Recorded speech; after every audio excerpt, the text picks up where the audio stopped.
My aunt demanded that I babysit her unruly child, almost around the clock and for almost no money, and then called me selfish and ungrateful when I finally quit.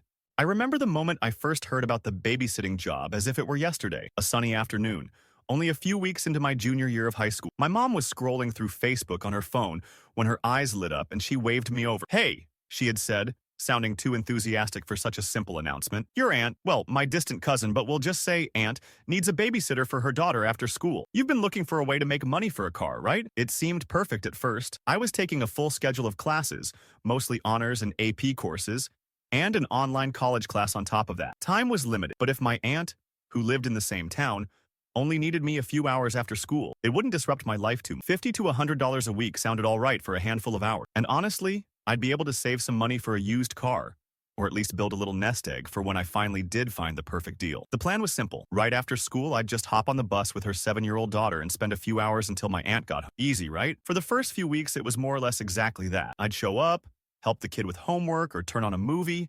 Maybe we'd play a little bit in the backyard, have a snack, and before I knew it, my aunt was coming. She always paid me on time too, which I appreciated. There wasn't much friction, and I thought, okay, I guess I can see myself doing this for a while. The kid, let's call her Molly, wasn't exactly my best friend, but it's not like I expected us to form a magical bond. I'd never really felt that natural, big sister-like connection to kids, but I was fine performing the typical babysitting tasks as needed. It didn't take long, though, before I realized Molly's behavior was erratic, to say the least. When her mom was around, she was polite, sweet, charming even.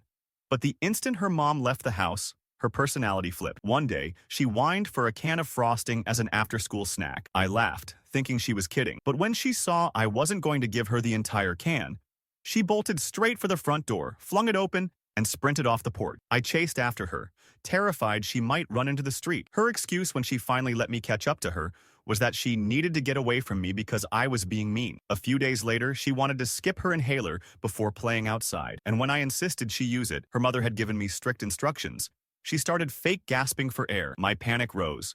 She told me she didn't know where her inhaler was. I called her mom in a frenzy and was seconds away from dialing 911 when Molly shot me this mischievous smirk and said, "Just kidding, it's in my room." It was disorienting and honestly terrifying. She was 7, and yet she knew exactly how to manipulate a situation to cause me maximum anxiety. As weeks progressed, I also started noticing how, whenever Molly got angry, she'd break some plates, a glass figurine, sometimes even her own toys. She'd hurl them across the room or slam them into the wall as if to prove a point, like, "If you won't let me watch TV past bedtime, I'll just break something you'll have to explain to mom." I didn't know how to handle that sort of anger. In all honesty, it scared me. This job, which I'd hoped would be an easy way to earn some cash, was quickly becoming a daily source of dread. The hours were getting longer too. Originally, we agreed on a few hours after school, but slowly my aunt started getting home later and later, 7, 8, 9 at night, until it was regularly 10 p.m. or beyond. I tried to push through, thinking maybe it was a temporary surge in her work hour or some special project at the office. Surely she'd revert to the original schedule soon, and maybe even pay me a bit more for the extra hours. But when I brought it up, she'd always deflect or say she was broke. At one point, I crunched the numbers. If I was staying from 3 p.m. to 10 p.m. Monday through Friday, that was 35 hours a week, and she was still paying me only $50 a week, maybe $100 on a good week, which became rarer and rarer. Even if I was making $100 for 35 hours, that was less than $3 an hour. Babysitters half my age earned more than that. When I mustered the courage to tell her, "I'm sorry, but I can't keep doing this for so little money," she'd tear up and accuse me of valuing money over family. "I'll lose my job if you don't help," she'd say, voice quivering as if on the brink of a full-blown meltdown. "I can't afford to pay you more, I just can't." It didn't help that every time I was in the house, I saw evidence to the contrary. Molly's brand new toys, sets of collectible figurines, extravagant magic kits that easily cost $150 or more. She even had a new gaming console I'd spotted in the living room one day. Every time I tried to point out that maybe she should cut back on the weekly toy spree, my aunt would start sobbing about how Molly deserved those things, about how hard it was being a single mother, about how I was making her feel terrible for indulging her child. The guilt was potent. On top of that, my own life was spiraling out of control. My junior year was fully loaded. I had tough classes, an online college course that demanded weekly assignments, the looming SATs and ACTs, and not enough time to study or complete my mountain of homework. I'd arrive home after 10 p.m., absolutely exhausted, only to sit at my desk until 1 a.m. or 2 a.m., frantically trying to keep up with my workload. By the time I crashed, I'd have to wake up at 6 a.m. the next day, running on fumes. I felt like my brain was in a fog all day at school. I couldn't focus in class, my grades took a hit, and I was a walking ball of stress. My therapist even noticed the shift. My anxiety was skyrocketing. I was edgy, and I'd arrived to sessions with dark circles under my eyes, complaining that I just didn't have the energy to keep up any. Then there was the Europe trip, which I'd been planning all year with my school. This wasn't just a quick weekend getaway. It was a once-in-a-lifetime experience, fully paid for and non-refundable. I'd told my aunt about it back in September, right when I first started working for her, so she'd have plenty of time to find an alternative babysitter for that 1 week. But as the date approached, she acted like she'd never heard a word about it. One day, she simply snapped, "You can't go to Europe. I need someone to watch Molly." It took me a moment to process that she wasn't asking. I could hear the absolute finality in her voice, as though she was forbidding me from going. When I reminded her that it was non-refundable and important to my education and personal growth, she flew into hysterics about how inconsiderate I was, how irresponsible it was for me to leave her in the lurch like that, how she could lose her job if she had to take a week off. In those moments, I was stunned. It felt like we had slipped into an alternate reality where my aunt was the center of the universe, and I existed solely to keep her life afloat. I also couldn't ignore that her 21-year-old son, who lived at home, never worked, never went to school, and certainly never stepped in to watch Molly. Whenever I mentioned him, my aunt insisted that he was on the verge of getting a job, though this apparently had been the case since January. Month after month, no job appeared, and the hours I was forced to babysit only grew more oppressive. As spring approached, I reached my breaking point. I can't pinpoint a single incident that finally pushed me over the edge, but rather a culmination of nights spent crying over my textbooks, the near constant anxiety, and the horrifying realization that my aunt fully expected me to keep up this schedule through the summer and into my senior year. She figured, without asking, that I'd be free from 6 a.m. to 10 p.m. every day once school was out, and that I'd seamlessly return to the 3 p.m. to 10 p.m. schedule the next school year. My stomach flipped when I heard about her plans through casual remarks. It was like she considered me this live-in, on-call babysitter who existed only to serve. I tried to reason. I told her that in the summer I had try-a-major programs at a nearby college, plus pre-college courses I was really excited about. She brushed me off. I explained that senior year would be even more challenging because I was adding an online high school class and 2 external college classes to my plate. She dismissed. No matter what angle I approached it from, she refused to accept that I wouldn't be around to babysit. She insisted that I was her only hope to keep her job. She used guilt, tears, anger, any emotional trick in the book, and it worked on me for far too long. I felt trapped, like I'd inadvertently signed a contract I could never break. For a while, I just tried to push the problem away, telling myself, maybe I'll find the right moment to quit. But every time I came close, I'd imagine her crying, or worse, her yelling at me, calling me selfish. Guilt gnawed at my mind. My mother, for a while, told me to honor my commitment, citing family loyalty and how my aunt had initially helped me find this opportunity. But as she saw me deteriorating, she started coming around to my side. My therapist also stressed that I was being taken advantage of, and that I was well within my rights to say enough was enough. The therapist's perspective was a turning point. I realized that this wasn't just a typical teenage babysitter gig. It was a serious boundary violation, and it was hurting my mental health, my academics, and my overall well-being. Tension with Molly had also grown by then. She would insult me randomly, even about trivial things like my hair color. She seemed to delight in tormenting me. I dyed my hair brown at one, and upon seeing me, she scrunched up her nose and said, "Why would you do that? You look like a freaking monster." That wasn't the first time she'd sworn at me or used harsh language, and I'd tried talking to my aunt about it, but she dismissed it with, "Well, she's just going through a phase.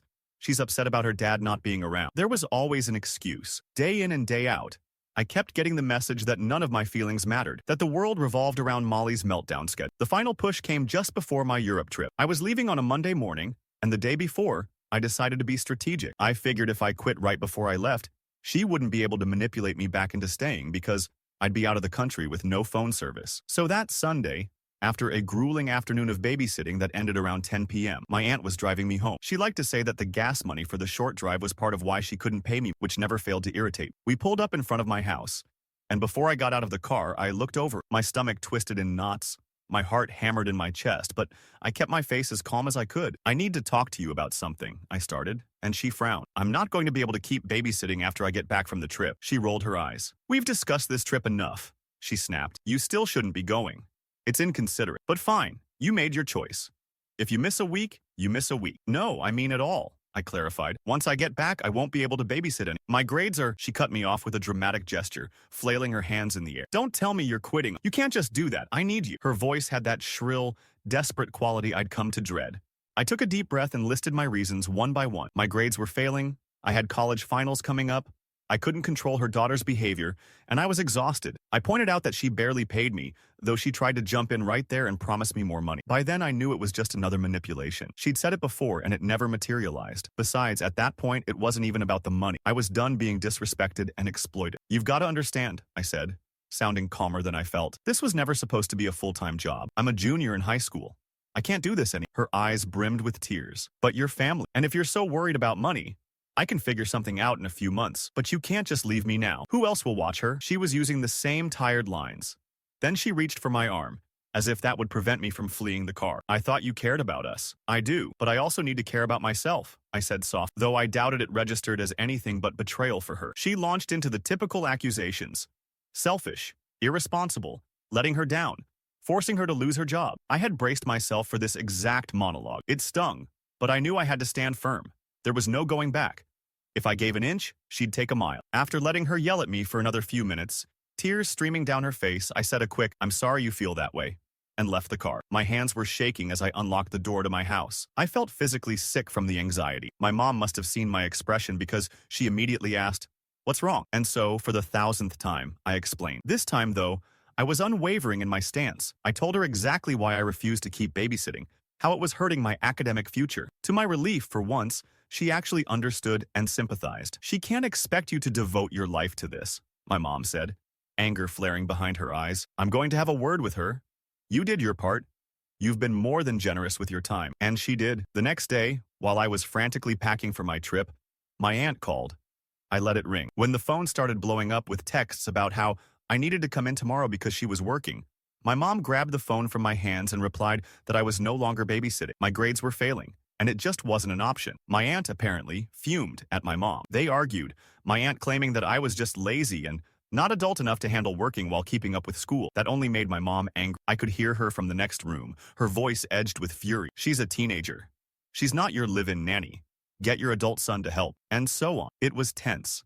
I half expected my aunt to come stomping over to our house, but she didn't. I guess part of her realized that this was a losing battle. My mom hung up the phone, turned to me and said, "Don't worry about it. You go to Europe and have a good time." And that was it, at least for the moment. Once I left for Europe, I disconnected entirely. No phone, no internet. For the first time in months, I could relax and forget about babysitting and drama. I immersed myself in the trip. Beautiful art museums, cobblestone streets, languages I'd only heard in class. It felt surreal, like the first taste of freedom I'd had in forever. It was also my first time out of the country, and it reignited my excitement for the future. I realized that I had been drowning in babysitting duties for so long that I'd forgotten there was a whole world out there. Opportunities I deserved to explore. When I came home, I was mentally steeled for whatever meltdown awaited me. I expected an onslaught of voicemails, maybe my aunt banging on our door. But the storm had more or less passed. There were texts from her that went unread. Some vaguely apologetic, some more manipulative in tone. "Maybe next year you could help out again." Or, "Could you watch Molly just for this weekend? I promise it'll only be a few hours." I ignored them, knowing any sign of interest on my part would suck me back in. Thankfully, with my mom's support, I didn't have to babysit any. My aunt tried guilt-tripping me, leaving voice messages or texts insinuating I was going to tear her family apart. But I'd repeat one simple line, "I'm sorry, I can't." I let it go at that. If she escalated, I just didn't respond. Eventually, she seemed to stop reaching out as frequent. The entire experience had soured our relationship. It's sad that it came to that, but I felt a huge weight lift from my shoulders. Over the next few weeks, I used my regained time to catch up in my classes, schedule studying for finals, and plan out my senior year. My grades started to climb back up, and I felt so much more energized not dragging myself home late every night. I could actually sleep a solid 7 or 8 hours again. My therapist noticed the shift too, and we talked about the ways I could handle conflict more assertively in the future. It was a relief to finally place boundaries where they should have been from day one. In the aftermath, I sometimes wrestled with lingering guilt. After all, I recognized my aunt's financial situation wasn't stellar, and she might have genuinely been struggling. But no matter how I looked at it, I realized that my own well-being couldn't be sacrificed to fix her problems. She had other options: her adult son, local daycares, other babysitters in town, or even the possibility of adjusting her schedule. It had never been my responsibility to solve every problem she had, especially not at the expense of my education and health. Once I completed my college course, I breathed a sigh of relief. Officially done with my junior year's biggest stressors. Senior year was on the horizon, but at least I wouldn't be buried in babysitting until 10 p.m. My mother, too, changed her perspective on how Family loyalty can sometimes morph into exploitation when boundaries aren't respected. She apologized for encouraging me to stick with it so long, explaining that she felt torn, trying to be supportive of her cousin, but hadn't fully grasped how extreme it had become. When I think back on the day I finally quit, it's a strange mix of terror and triumph. Terror, because standing up for myself in the face of intense guilt trips was one of the hardest things I've ever done. Triumph, because it was also the day I realized that I have a voice, and I can say no when something is harming me. It was a turning point, not just in how I handle family dynamics, but in how I see myself. I'm not just a doormat waiting for someone to walk all over me. I'm allowed to advocate for my well-being. I look back on those first few weeks after quitting with an odd sense of gratitude. My stress levels dropped so much that I could concentrate on my academics and extracurriculars again. I remember finally getting the chance to catch a weekend movie with friends for the first time in months. I sat there in the theater, munching on popcorn, laughing with them, and it hit me. This is what normal teenagers do on weekends. For so long, I'd been babysitting on weekends, or using the little free time I had to desperately catch up on homework. I'd barely had any social life. So that simple movie outing felt like a luxury. I eventually used my freed-up summer to participate in those pre-college programs I'd signed up for. It was exhilarating to explore different majors, get a taste of campus life, and think about where I might want to apply for college. I felt the spark of ambition return, the curiosity about my future that had been dulled by months of exhaustion. I even found a part-time job later at a local bookstore, which paid me more than babysitting ever had and allowed me to study during slow hours. The staff was chill, the environment was calm, and I felt appreciated. It was a far cry from the daily chaos I'd experienced under my aunt's roof. As for Molly, I have no idea who ended up watching. Maybe her brother stepped up after all. Maybe they found another babysitter who was more equipped to handle her behavior issues. Part of me hopes Molly got some help for the emotional outbursts. She might have some deeper challenges that were never addressed, especially if the parenting dynamic at home is chaotic. But I also realized it was never my responsibility to fix that. Sometimes, you can only do so much before you have to walk away. Occasionally, friends who had known about the situation asked, "Do you ever regret not asking for more money or putting your foot down sooner?" It's complicated. I do wish I'd been stronger initially, that I had recognized my worth and refused to accept exploitation. But then, I remind myself that I was only 16, still a kid myself in many ways, suddenly thrown into a manipulative environment. I learned a lot about boundaries, self-respect, and the importance of standing up for myself. Maybe those lessons had to come the hard way. The real shocker in all of this was the revelation that my aunt and I weren't even that closely related. Technically, she was my mom's distant cousin. That little detail made the "but we're family" guilt trips sting even more, because they were built on a relationship that wasn't as close as she liked to claim. Once I let that sink in, it got easier to extricate myself from the entire mess. People who truly care about you don't demand you sacrifice your education and sanity. They don't forbid you from taking a school trip or threaten you with job loss just to chain you to free labor. At the end of it all, I feel mostly relief. Relief that I got out before my senior year started, that I could focus on the final phase of high school with some level of sanity intact. Relief that I no longer had to endure Molly's terrifying tantrums or that constant sense of anxiety wondering what havoc she'd wreak each evening. And relief that my mother eventually backed me up, confronted my aunt, and helped me assert my boundary. Without her intervention, it might have dragged on longer. Even the blow-up my aunt had with my mother, while unpleasant, was surprisingly cathartic. It put everything out in the open. She was furious that I prioritized myself, and she believed it was my duty as family to step in no matter the personal cost. My mother's final retort, telling her that this was her responsibility and that an unemployed adult son was right there, seemed to pierce through the fog of her entitlement. There was a finality in those words. You cannot own someone else's time and life just because you share some distant blood. Since then, I haven't had much contact with my aunt. She texted me a few times, testing if I'd reconsider babysitting for a day or two in exchange for some quick cash. Each time, I stayed firm. "I'm sorry, but I can't," became my standard response. And each time, the texts became more sporadic. Maybe she found another solution. Maybe she thinks I'm the worst person in the world. Either way, it no longer consumes me. I've had time to reflect on the bigger picture. How easy it is to slide into an exploitative arrangement when you feel obligated to help family. How lines get blurry, and you wind up accepting things you'd never accept from an unrelated employer. How guilt can be wielded like a weapon, especially when there's a discrepancy in power, an adult pressuring a teenager, or a relative leaning on the